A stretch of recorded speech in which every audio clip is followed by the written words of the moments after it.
تو جب تمہیں یہ سمجھ میں آ گیا کہ آخری آئے گا، بنانے سے نہیں بنے گا،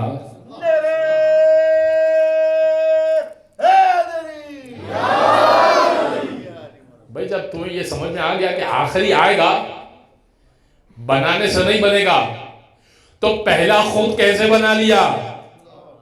ٹھیک ہے نا بھائی؟ اور اب میں آپ کی خدمت میں کچھ رائے درج کر دوں.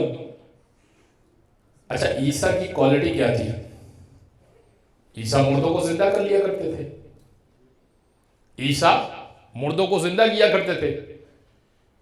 تو ان کا امام جو ہوگا، جو بھی ہوگا، اس میں کم از کم اتنی کوالٹی تو ہو نا کہ وہ مردے کو زندہ کر سکے. نہیں بھئی، یہ تو نہیں ہو سکتا نا کہ جو امام بنا ہوا ہے اسے مردے کو زندہ کرنا آتا نہیں ہے اور مقتدی مردے کو زندہ کر سکتا ہے. تو یہ بھی طے ہو گیا کہ مہدی عیسیٰ سے افضل ہوگا. تو اب میں قرآن کی ایک مثال پیش کر دوں. قرآن نے کہا ضرب اللہ، قرآن نے کہا ان الذین تدعون من دون اللہ لن یخلقوا ذبابا. جو اللہ کے سوا کسی اور کو پکارتے ہیں نا، لن یخلقوا ذبابا، اللہ کے مقابلے میں اللہ کے سوا کسی اور کو پکارتے ہیں اللہ سمجھتے ہوئے، وہ ایک مکھی بھی نہیں بنا سکتے. مکھی بنانا کتنا مشکل کام ہے، اتنی چھوٹے مخلوق ہے. اور اس سے ایک واقعہ یاد آ گیا کہ منصور دوانگی چھٹے امام کا قاتل تھا. یہ بچے بھی یاد رکھیں، چھٹے امام کا قاتل، امام حسین کا قاتل آپ کو معلوم ہے، مولا علی کا قاتل معلوم ہے، تو چھٹے امام کا قاتل بھی معلوم ہونا چاہیے. چھٹے امام کا قاتل تھا منصور دوانگی.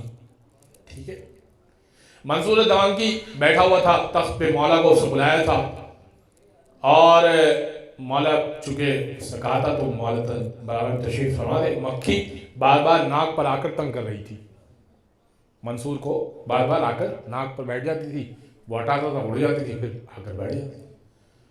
دل ملا کر کہتا فرزند رسول، اللہ نے یہ مکھی کیوں بنائی ہے؟ اللہ نے یہ مکھی کیوں بنائی ہے؟ بھائی نہ بناتا کیا فرق پڑ جاتا؟ مولا نے بڑا خوبصورت جواب دیا. امام کہنے لگے تجھ جیسے کو تیری اوقات یاد دلانے کے لیے، جو ایک مکھی پہ حکومت نہیں کر سکتا وہ خلیفۃ المسلمین بنا بیٹھا ہے. تو قرآن کیا کہہ رہا ہے؟ ان الذین تدعون من دون اللہ لن یخلقوا ذبابا. جو اللہ کے سوا اللہ کے مقابلے میں کسی کو پکارتے ہیں، لن یخلقوا ذبابا، ایک مکھی بھی نہیں بنا سکتے. وَلَوْ اجْتَمِعُوا لَهُ، چاہے اجتماع ہی کر لیں،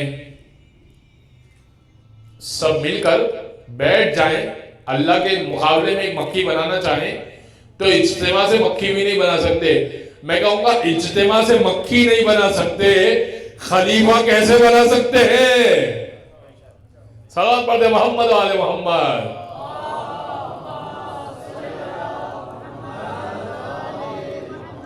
اور آیت مکمل کر دوں چونکہ ہمارا موضوع نہیں ہے. یہ کمال کا پروردگار نے کہا وَإِن يَسْلُبْهُمُ الذُّبَابُ شَيْئًا لَا يَسْتَنقِذُوهُ مِنْهُ. اور مکھی بنانا تو بہت دور کی بات، مکھی ان سے کوئی چیز لے کر اڑ جائے نا تو وہ چیز بھی واپس نہیں لا سکتے.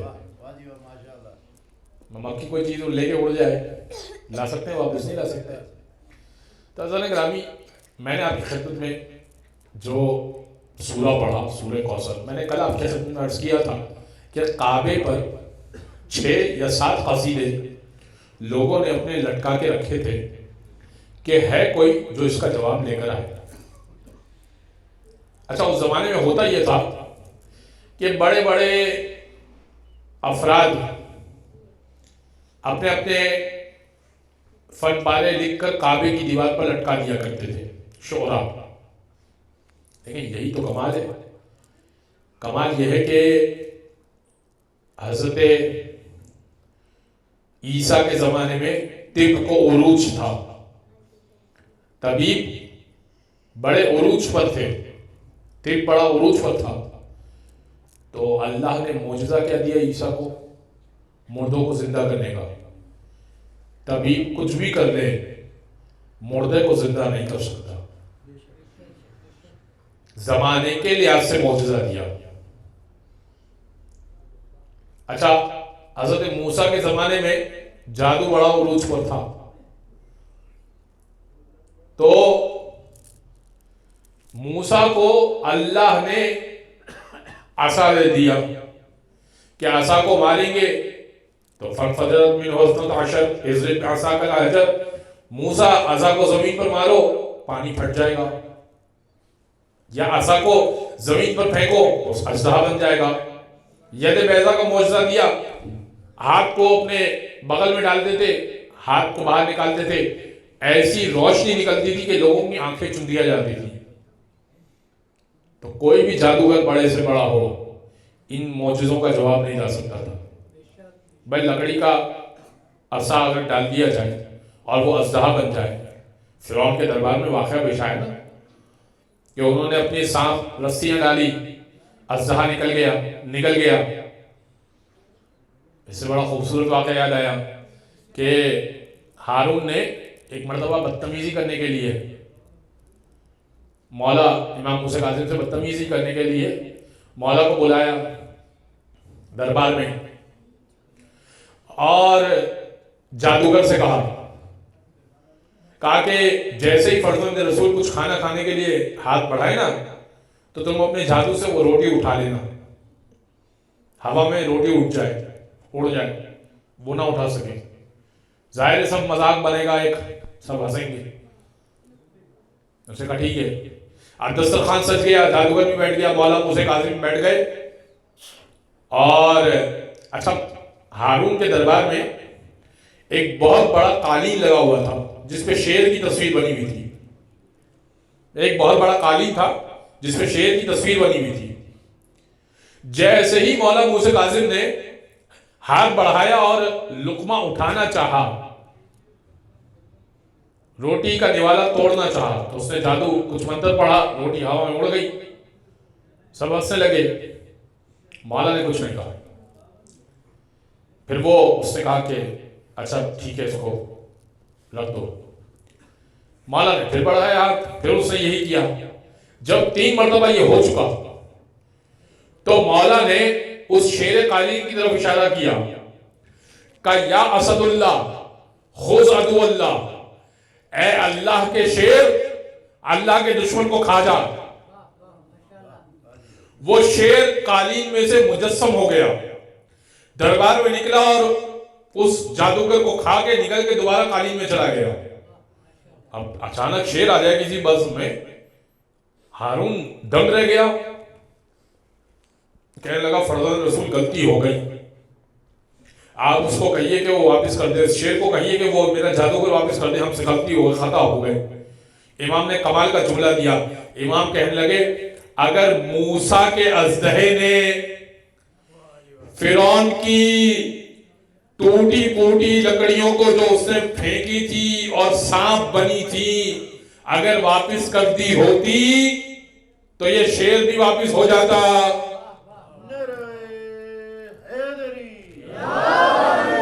بھئی فرعون کے جادوگروں نے جو سانپ ڈالے تھے، اگر وہ سانپ واپس کیے ہوتے موسیٰ نے تو ہم بھی واپس کر دیتے۔ بازار اکرامی میں عرض آپ کی خدمت میں کر رہا تھا کہ سب نے اپنے اپنے فن پارے، تو ہر دور میں جو چیز چل رہی تھی، جو کمال چل رہا تھا، وہ کمال کا جواب اس نبی کو دیا گیا۔ تو رسول کے زمانے میں لوگوں کو اپنی زبان پر بڑا ناز تھا، عرب کو اپنی زبان پر بڑا ناز تھا، یا شجاعت پر بڑا ناز تھا کہ ہم سے بڑا بہادر کوئی نہیں، ہم سے بڑا جری کوئی نہیں، ہم سے زیادہ طاقتور کوئی نہیں۔ تو اللہ نے رسول اللہ کو 2 معجزے دیے کہ دیکھو جتنا بھی زبان پر ناز ہو اور جیسا بھی کلام کہہ سکو، قرآن کا جواب نہیں لا سکو گے، اور جتنے بھی بہادر بن جاؤ علی کا جواب نہیں لا سکو گے۔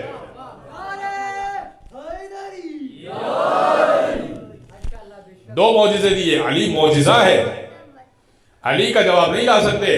بازار اکرامی سب نے اپنے فن پارے لگائے اور کہا کہ کوئی ہے جو اس کا جواب لے کر آئے۔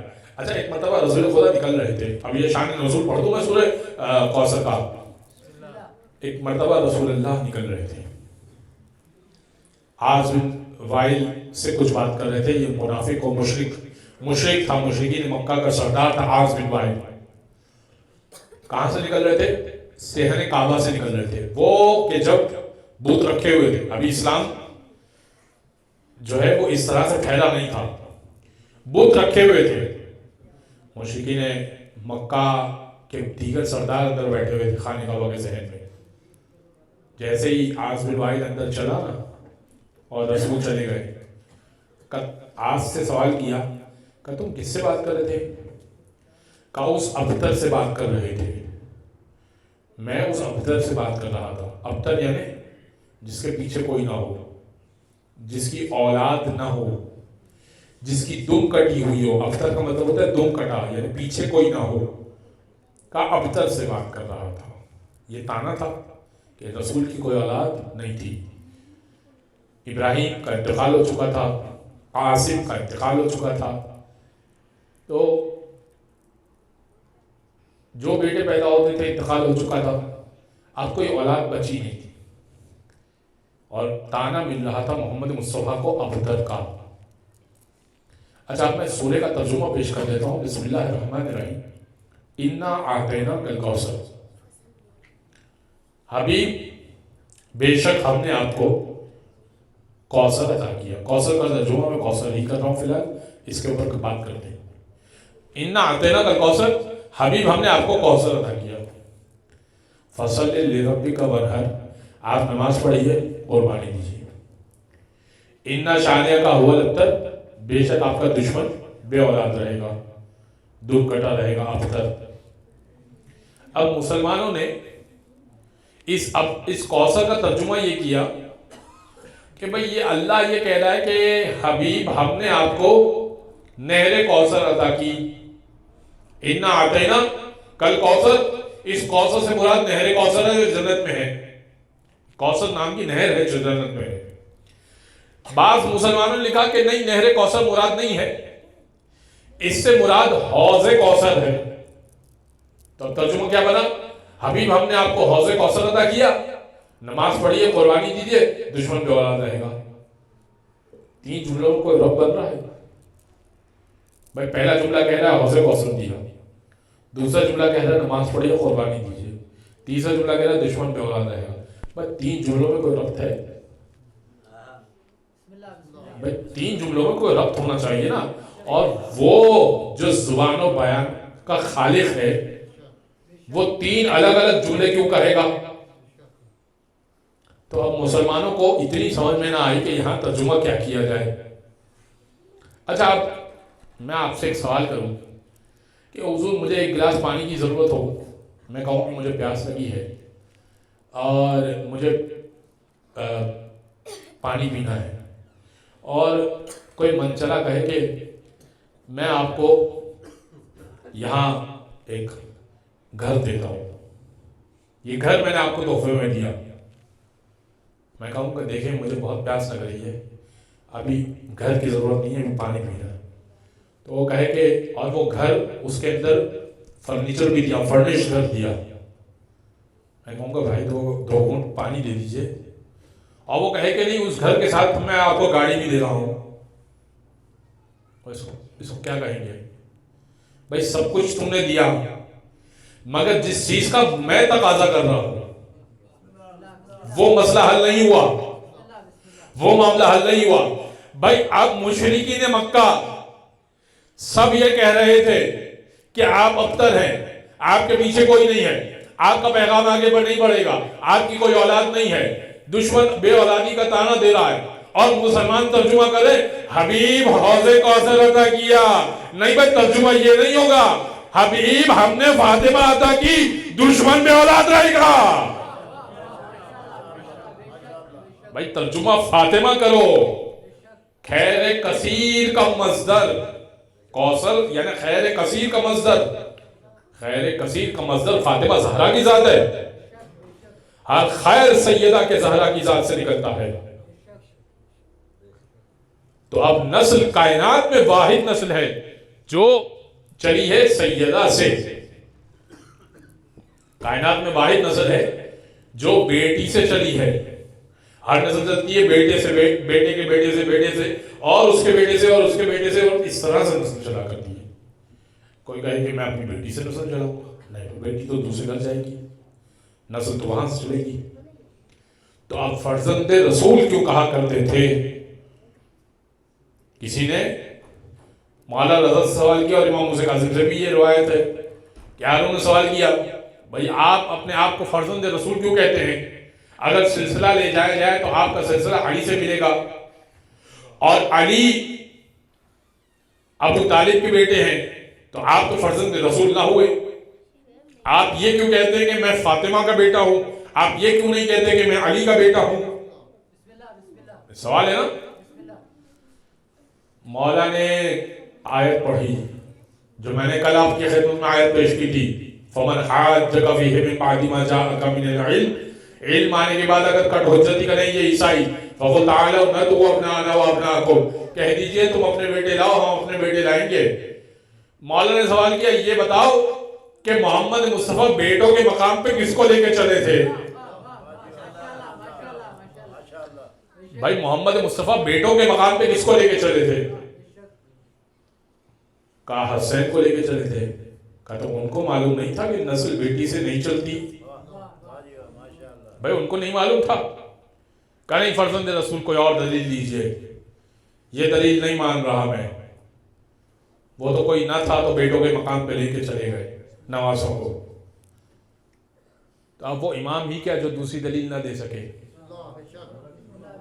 امام نے ایک اور آیت پڑھی، بسم اللہ الرحمن الرحیم، وَمِن ذُرِّيَّتِهِ دَاؤُدَ وَسُلَيْمَانَ وَأَيُّوبَ وَيُوسُفَ وَمُوسَىٰ وَهَارُونَ وَكَذَلِكَ نَجْزِي الْمُحْسِنِينَ وَزَكَرِيَّا وَعِيسَىٰ وَيَحْيَىٰ وَعِيسَىٰ وَإِلْيَاسَ كُلٌّ مِّنَ الصَّالِحِينَ۔ فرمایا وَمِن ذُرِّيَّتِهِ داؤد وسلیمان، ابراہیم کی ذریت میں اللہ نے داؤد کو بھی رکھا، سلیمان کو بھی رکھا، موسیٰ کو بھی رکھا، ہارون کو بھی رکھا۔ ہم اسی طرح کذالک نجزی المحسنین، اسی طرح ہم احسان کرنے والوں پر احسان کرتے ہیں۔ پھر فرمایا وزکریا ویحییٰ وعیسیٰ والیاس کل من الصالحین، زکریا کو بھی رکھا، یحییٰ کو بھی رکھا۔ نسل ابراہیم میں اللہ کہہ رہا ہے، نسل ابراہیم میں ہم نے زکریا کو بھی رکھا، یحییٰ کو بھی رکھا، عیسیٰ کو بھی رکھا، الیاس کو بھی رکھا۔ کہا مجھے سب سمجھ میں آ گیا، داؤد و سلیمان سمجھ میں آ گئے، ایوب و یوسف سمجھ میں آ گئے، موسیٰ و ہارون سمجھ میں آ گئے، زکریا اور یحییٰ سمجھ میں آ گئے، الیاس تک سمجھ میں آ گئے، یہ عیسیٰ کیسے رکھے؟ بھئی یہ عیسیٰ نسل ابراہیم میں کیسے رکھے؟ نسل تو بیٹوں سے چلتی ہے نا بھائی، عیسیٰ کے تو والد نہیں تھے۔ کہا کہ وہ ماں سے چلی تھی نسل۔ کہا تو عیسیٰ اور ابراہیم میں کتنا فاصلہ ہے؟ کہا ہزاروں سال کا فاصلہ ہے۔ کہا ہزاروں سال کے فاصلے سے عیسیٰ ابراہیم کی نسل سے ماں کی نسبت سے ہو سکتے ہیں، اور جہاں فاصلہ نہ ہو تو ماں کی نسبت سے نسل نہیں چل سکتی۔ بھئی یہ کیسا استدلال کر رہا ہے تو؟ عیسیٰ کو مان رہا ہے کہ ذریت ابراہیم میں سے ہیں، تو ہم کو کیوں نہیں مان رہا کہ ہم ذریت محمد میں سے ہیں؟ صلوات پڑھ دے محمد و آل محمد۔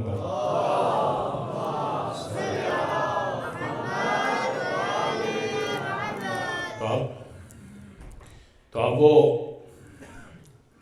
چونکہ بڑے بڑے افراد نے اپنے کلام لگائے ہوئے تھے کہ ہے کوئی جو اس کا جواب لا سکے،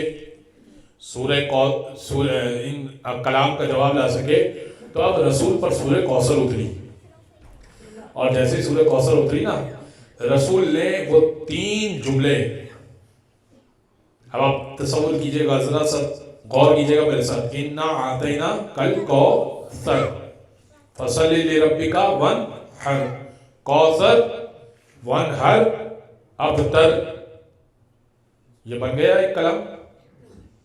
لیکن اس کا ایک مصرع نہیں ہے، یعنی اگر ایک مصرع لگایا جائے تو شعر مکمل ہو جائے گا، ایسا ہی ہے۔ یہ 3 مصرے سمجھ لیجئے، اگرچہ قرآن نے کہا کہ یہ کسی شاعر کا کلام نہیں ہے، یہ اللہ کا کلام ہے۔ رسول اللہ نے یہ 3 مصرے یا 3 آیتیں جا کر کھانے کعبہ پر لگا دی کہ دیکھو عرب والوں، تم جتنے بڑے ہو جاؤ ان 3 جملوں کا جواب لے کر آ جاؤ. اور سب نے اپنے اپنے کلام اتار لیے. کہنے لگے اس کا کیا جواب لے کر آئیں؟ بھائی ہے بھی وزن کے اندر کوثر ونہر ابتر. اور عجیب بات یہ ہے کہ 3 مصروں میں بات بھی مکمل ہو رہی ہے. اب وہ بڑے بڑے افراد جنہوں نے اپنے قصیدے لٹکائے ہوئے تھے انہوں نے سورہ کوثر کو اتارا اور لے کے چلے مکہ سے باہر. مکی سورہ ہے یہ. سورہ کوثر کو اتارا، مکہ سے لے کے باہر چلے. معلوم ہوا تھا کہ ایک پادری، ایک عیسائی، ایک راہب بڑا بیٹھتا ہے وہاں پر، جو 1000 سال سے بیٹھا ہوا ہے اور عبادت کر رہا ہے. وہ سال میں ایک مرتبہ باہر نکلتا تھا اور جو اس وقت موجود ہوتا تھا اس کا مسئلہ حل کر دیا کرتا تھا. ان دنوں قریب تھا کہ وہ نکلے. یہ 6 افراد جن کے قصیدے لٹکے ہوئے تھے یہ لے کے پہنچے اور کہنے لگے کہ اگر تم اس کا جواب لے کر آؤ. بھائی اگر تم اتنے بڑے عالم ہو، اتنے بڑے راہب ہو، اتنے سال سے عبادت کر رہے ہو، توریت و زبور تم کو حفظ ہے، تمہارا مرتبہ بہت بلند ہے، اگر ان 3 جملوں کا جواب لے کر آؤ تو ہمارا مسئلہ حل ہو جائے. اس لیے کہ ہمارے کلام خطرے میں پڑ گئے ہیں. محمد مصطفیٰ ایسا جواب لے کر آئے ہیں، ہمارے کلام خطرے میں پڑ گئے ہیں. اس نے کہا مجھے 1 دن کا موقع دیا جائے، میں اس کا جواب لے کر آتا ہوں. اور وہ کاغذ اس نے لے لیا اور اگلے دن جب یہ 6 افراد پہنچے اس نے آگے آخری جملہ لکھا تھا اِنَّا آتَيْنَاكَ الْكَوْثَرَ فَصَلِّ لِرَبِّكَ وَانْحَرْ إِنَّا شَانِئَكَ هُوَ الْأَبْتَرُ مَا هَٰذَا کلام البشر. دیکھو حبیب ہم نے تمہیں کوثر عطا کی، فَصَلِّ لِرَبِّكَ وَانْحَرْ، نماز بھی پڑھو، قائم نماز بھی پڑھو، قربانی بھی دو. إِنَّا شَانِئَكَ هُوَ الْأَبْتَرُ، دشمن بے اولاد رہے گا. چوتھا جملہ اس نے لکھ دیا مَا هَٰذَا کلام البشر، یہ کسی بشر کا کلام نہیں ہے. ما ہاذا کلام البشر، کوثر ونہر ابتر، ما ہاذا کلام البشر، یہ کسی بشر کا کلام نہیں لگ رہا، اس کا جواب ممکن نہیں ہے.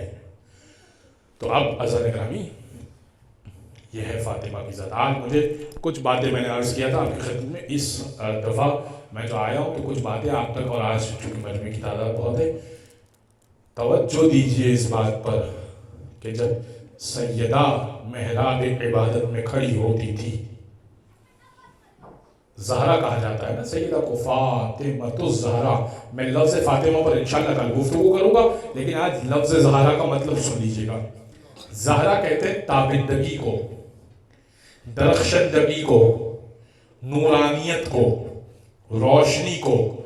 ایسی روشنی جس کو اگر کوئی دیکھے تو اس کی آنکھیں بند ہو جائیں، آنکھیں چندیا جائیں، آنکھیں پھٹ جائیں، اس کو کہتے ہیں زہرا. اب ایک شخص آیا، بہار کی روایت ہے، ایک شخص آیا، اس نے امام رسول خدا سوال کیا، کہا کہ یا رسول اللہ آپ اپنی بیٹی کو زہرا کہتے ہیں، کیا سبب ہے کہ زہرا کہتے ہیں؟ کیا کوئی نور نکلتا ہے؟ فرمایا کہ یہ بتاؤ کہ کیا تم دریا پر سفر کرتے ہو، سمندر میں سفر کرتے ہو؟ اس نے کہا بالکل. کہا کہ راستہ کیسے تلاش کرتے ہو، رات میں راستہ کیسے تلاش کرتے ہو؟ کہا کہ ایک زہرہ نام کا ستارہ ہے، زہرہ نام کا چمکدار ستارہ ہے، جس کو دیکھ کر ہم اپنی سمت معلوم کرتے ہیں. رسول خدا نے کہا کمال نہیں ہو گیا کہ زمین والوں کے لیے زہرہ رکھے اور عرش والوں کے لیے زہرہ نہ رکھے. جیسے تم اس کو دیکھ کر راستہ تلاش کرتے ہو، فرشتوں کے لیے یہ ستارے کی مانند ہے میری بیٹی. تو جب سیدہ محراب عبادت میں کھڑی ہوا کرتی تھی، چہرے سے ایک نور ساطع ہوتا تھا، ایک نور نکلتا تھا جو عرش پہ پہنچتا تھا، اور فرشتے سوال کرتے تھے پالنے والے یہ زمین سے کس کا نور بلند ہو کر عرش پر آ رہا ہے؟ پروردگار کہتا تھا، چھٹے امام کی روایت ہے، پروردگار کہتا تھا یہ میری کنیز ہے جو محراب عبادت میں کھڑی ہوئی ہے۔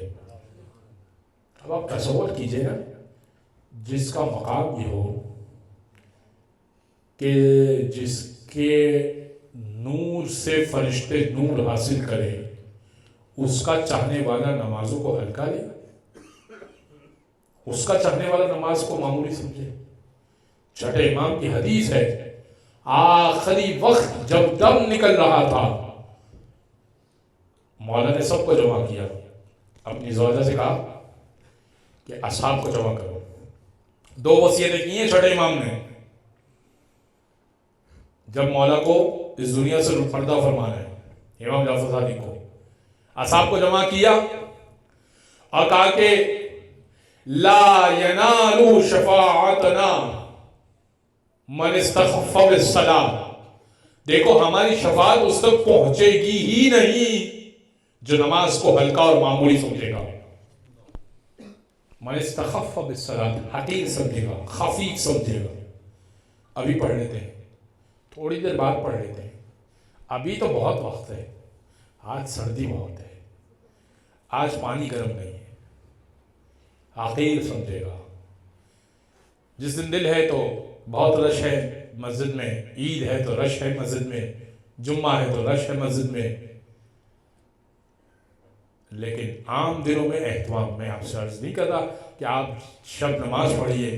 رسول خدا معراج پر گئے، رسول خدا معراج پر گئے، معراج پر ملک الموت سے ملاقات ہوئی۔ اگرچہ ہمارا عنوان نہیں ہے کہ موت کے پورے کا ذکر کرے کہ روح کیسے نکلتی ہے، روح کے نکلتے وقت کیا کیا مشکلات پیش آتی ہیں، لیکن ایک واقعہ جو میری بات سے مربوط ہے، معراج پر گئے، ملاقات ہوئی ملک الموت سے۔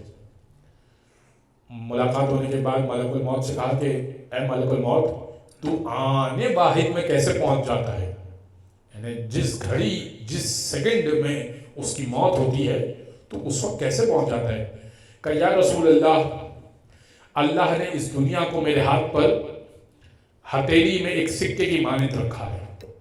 جیسے ایک شخص کے ہاتھ میں سکہ ہو تو اس کے اوپر اس سکے کے نقش و نگار مکمل واضح ہوتے ہیں، ایسے یہ دنیا میرے لیے سکے کی مانند ہے۔ بس جس کی موت کا وقت آنے والا ہوتا ہے، میں آنے واحد میں اس کے پاس پہنچ جاتا ہوں۔ کہا کہ سختی کرتا ہے، کسی پہ سختی کرتا ہوں، کسی پہ مہربان ہو جاتا ہوں۔ کہ تو کس پہ مہربان ہوتا ہے؟ کہ یا رسول اللہ، میں ایک شخص پہ ماں سے زیادہ مہربان ہوتا ہوں، جو اللہ کا دوست ہوتا ہے۔ کہ کون ہوتا ہے وہ دوست؟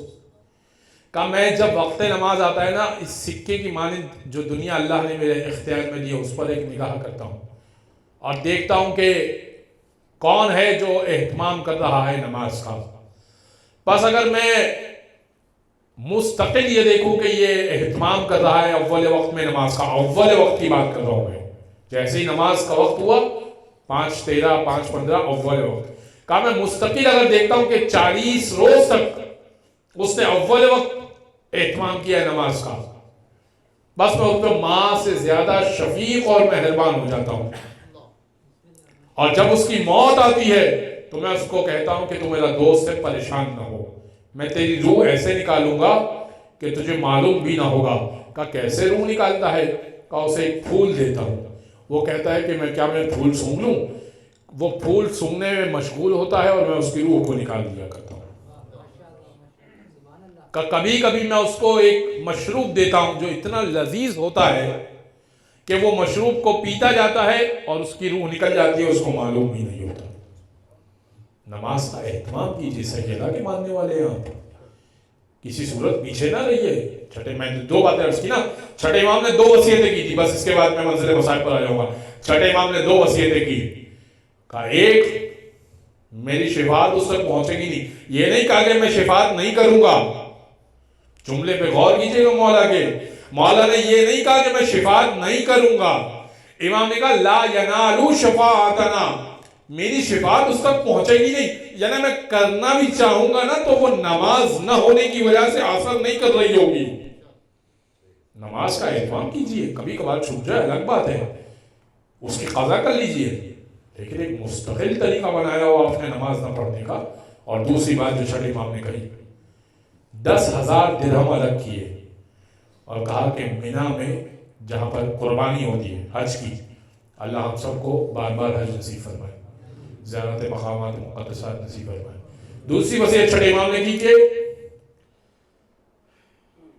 جو مینا میں 10,000 درہم چھوڑ رہا ہوں، مینا میں 10 سال تک میرے نام کی عزتداری کی جائے۔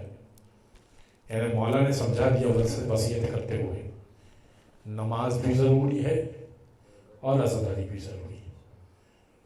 چاہنے والا کسی ایک چیز میں آگے اور ایک چیز میں پیچھے نہ رہ جائے۔ شفاعت چاہیے ہو تو عمل بھی کرے اور عزتداری بھی کرے۔ بس عزیزان گرامی، وہ جو محراب میں کھڑی ہوں تو ایسا نور بلند ہو کہ فرشتے اس نور سے فیض حاصل کریں۔ وہ خاتون جنت، میں انشاءاللہ لفظ فاطمہ پر کل مفصل گفتگو کروں گا۔ خاتون جنت جسے لفظ کہا جاتا ہے نا، خاتون جنت کیوں کہا جاتا ہے سیدہ کو؟ ایک جملہ آج عرض کر دیتا ہوں۔ جنت کا افتتاح جو ہوگا وہ سیدہ کے ہاتھوں ہوگا، اور جنت میں جو پہلا شخص داخل ہوگا وہ بھی فاطمہ داخل ہوگی۔ تو وہ جو خاتون جنت ہو، جس کے لیے دروازہ اللہ کھول دے جنت کا، اے فاطمہ داخل ہو جائیے، اس پر امت نے دروازوں کو گرایا۔ آپ ذرا تصور کیجئے دروازے کا وزن کتنا ہوتا ہے، دروازے کا وزن کتنا ہوتا ہے، اور اگر وہ دروازہ جھلتا ہوا ہو، جھلتا ہوا دروازہ ہو۔ بعضوں کہتے نا کہ ابو الحسن نہیں گئے تھے اور بیوی فاطمہ ہی چلی گئی، یہ تو عجیب بات ہے کہ اگر گھر میں کوئی محرم موجود ہو یا کوئی مرد موجود ہو، پھر دروازے پر اگر کوئی آئے تو باہر دروازے پر مرد کیوں نہ جائے؟ یہ تو روایت شیعوں کی گڑھی بھی ہے یا افسانہ ہے، بعض لوگ کہتے ہیں۔ نہیں، ایسا میں ایسا نہیں تھا۔ پہلے ابو الحسن دروازے پر کچھ لوگ آئے، کہا ابو الحسن باہر آ جائیے، مسجد میں بلایا جا رہا ہے، بیعت کر لیجئے۔ مولا ہی گئے دروازے پر، مولا نے کہا میں بیعت نہیں کروں گا۔ دروازے کے پیچھے سے ہی کہا میں بیعت نہیں کروں گا، تم لوگ جاؤ۔ دوبارہ کچھ زیادہ لوگ آئے اور کہا ہمیں خلیفۃ المسلمین نے بھیجا ہے، ابو الحسن باہر آ جائیے۔ مولا نے کہا میں بیعت نہیں کروں گا، میں قرآن جمع کر رہا ہوں، میں قرآن جمع کر رہا ہوں۔ مولا کے گود میں اوراق رکھے ہوئے تھے قرآن کے، میں قرآن کی جمع آوری کر رہا ہوں، میں بیعت نہیں کروں گا۔ آپ کو معلوم ہے نا، عدالتیں جہاں شہر میں لگتی ہیں بڑی بڑی عدالتیں، لیکن جو گاؤں وغیرہ کا سلسلہ ہوتا ہے، آپ بخوبی واقف ہے کہ وہاں پنچایت ہوتی ہے، وہاں قبیلے کے بڑے لوگ ہوتے ہیں جو مسئلے کو حل کرتے ہیں، اور اگر فریقین میں معاملات بڑھ جائیں، جھگڑا ہو جائے اور ایک گروہ دوسرے گروہ کے گھر میں پہنچ جائے کہ اس کو میں مار دوں گا، قتل کر دوں گا، تو کیا ہوتا ہے؟ اندرون سندھ میں ہم نے دیکھا ہے کیا ہوتا ہے، بزرگ خاتون باہر آ جاتی ہے، کہتی ہے میرا بچہ ہے۔ خاتون باہر آ جاتی ہے نا، کہتی ہے میرا بچہ ہے، میرا شوہر ہے، میرا باپ ہے، نہیں مارو۔ اب جب تیسری مرتبہ آئے نا، بیوی باہر آئی ولایت کے دفاع کے لیے، کہ دیکھو ابو الحسن باہر نہیں آئیں گے، یہ میرے شوہر ہیں۔ لیکن ان کو اتنی غیرت نہیں تھی کہ خاتون جنت اگر دروازے پر آ جائے اور کہتے کہ دیکھو یہ معاملہ ختم کر دو، سامنے سے جواب دیا گیا اگر علی بیعت کے لیے باہر نہ آئے تو ہم دروازے کو جلا دیں گے۔ جانتے بیوی نے کیا کہا؟ بیوی نے کہا یہ وہ دروازہ ہے جہاں پہ جبریل و میکائیل سلام کیا کرتے ہیں، کیا اس دروازے کو جلاؤ گے؟ آنے والوں نے کہا اگر ایسا ہے تو ہوا کرے۔ ارے وہ دروازہ جسے جبریل و میکائیل جہاں پر رک کر سلام کرتے ہوں، اس دروازے کو جلانے کی بات کی۔ اور اب چھٹے امام کے جملے میں 2 جملے آج پڑھوں گا، انشاءاللہ کچھ جملے کل پڑھوں گا۔ چھٹے امام کہتے ہیں وَأَخَذَتِ النَّارُ فِي خَشَبِ الْبَابِ، دروازے پر لکڑیوں کو، نار کے لیے، آگ کے لیے لکڑیوں کو لایا گیا۔ اور اب سیدہ کہ خدا آپ کو مسجد نبی میں بی بی سیدہ کا دروازہ دکھانا نصیب کرے۔ ارے بی بی کا چھوٹا سا دروازہ، دروازے کو جلانے کے لیے لکڑیوں کو لایا گیا۔ بی بی کہنے لگی ارے اس میں چھوٹے چھوٹے بچے ہیں، چھوٹے بچے ہوتے ہیں نا تو حملہ آور حملہ نہیں کرتے۔ بی بی نے کہا ارے حسنین ہے، میرے چھوٹے چھوٹے بچے ہیں، تم ان کو کیا جلا دو گے؟ انہوں نے کہا اگر ہے تو ہوا کرے، ہم اس دروازے کو جلا کر رہیں گے، اور دروازہ جب ٹوٹ جائے گا تو ہم ابو الحسن کو نکال کے بیعت کرنے کے لیے لے جائیں گے۔ بس ایک مرتبہ دروازے کو جلایا گیا۔ بی بی دروازے کے پیچھے کھڑی ہو گئی اور کہنے لگی ابو الحسن دروازے کو جلایا جا رہا ہے۔ بس اب دروازہ کھوکھلا ہو گیا اور اب اپنی جڑوں کو چھوڑنا شروع کیا۔ جیسے جڑیں چھوڑی نا، میخیں، آپ کو معلوم ہے دروازے کو میخوں کے ذریعے سے، کیلوں کے ذریعے سے گاڑا جاتا ہے۔ دروازے سے میخیں نکلی، دروازہ کھوکھلا ہو گیا، بی بی کے اوپر گرا، وہ میخیں سیدہ کے پہلو میں پیوست ہو گئی۔ بی بی نے آواز دی فضا خذینی، مجھے سنبھالا دو، میرے محسن کو میخیں لگ چکی، میرا محسن شہید ہو گیا۔ الا ولعنۃ اللہ علی القوم الظالمین وسيعلم الذين ظلموا أي منقلب ينقلبون۔ بار الاول عظیم توسل کو اپنی بارگاہ میں قبول منظور فرما، دنیا اور آخرت کا ہر خیر عطا فرما، دنیا اور آخرت کے شر سے محفوظ فرما، امام کے ظہور میں تعجیل فرما، مقامات مقدسات کی زیارت اور حج و عمرہ کی سعادت اس سال ہر سال بار بار نصیب فرما۔ لباس محمد و آل محمد کا حاضرین جو حاجات لیے بیٹھے ہیں، بہت سارے لوگوں نے اجتماع سے دعا کہا ہے، بہت سارے لوگ اس پرآشوب زمانے میں پریشان ہیں، مالی لحاظ سے، کوئی جاب کے لحاظ سے، کوئی گھر کے لحاظ سے، کوئی رشتے کے لحاظ سے، ہر شخص پریشان ہے۔ تو لباس محمد و آل محمد کا مولا کے چاہنے والے، سیدہ کے چاہنے والوں سے، خصوصاً سادات سے جو غربت کے مارے ہیں، ان سب سے ان پریشانیوں کو دور فرما۔ تو لباس محمد و آل محمد کا حاضرین جو آئے ہیں، سیدہ کے فیض سے محروم نہ فرما۔ تو لباس محمد و آل محمد کا ائمہ اطہار کی زیارت نصیب فرما، موت کے وقت ان کا دیدار، ان کی شفاعت نصیب فرما، قبر میں اترتے وقت ان کا دیدار، ان کی شفاعت، ان کی زیارت نصیب فرما۔ پالنے والے لباس امام کے ظہور میں تعجیل فرما، ظہور کی بہترین تیاری کرنے کی توفیق عطا فرما۔ ماتم حسین۔